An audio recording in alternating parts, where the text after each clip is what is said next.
Friends egg fried rice అయితే ఇదిగో మా బావ కలపెడతా ఉన్నాడు. ఇదిగో దీనికి వేస్తాము ఏపి.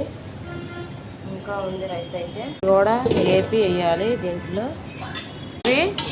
అందులో అయితే వేయాలి. అందులో వేసి వేపితేనే కొంచెం బాగుంటుందండి. కొంచెం ఆయిల్ వేసి, లేకపోతే బాగోదు. ఆయిల్ వేసి వేపామంటే మెతుకు తగలకుండా బాగుంటుంది. ఇంకొకసారికి వస్తుంది. మీదేంటో కామెంట్ చేయండి. మాదైతే ఎగ్ ఫ్రైడ్ రైస్. ఇదిగో వేపడం అయితే అయిపోవచ్చింది. వేపుతా ఉన్నాడు మా బావ.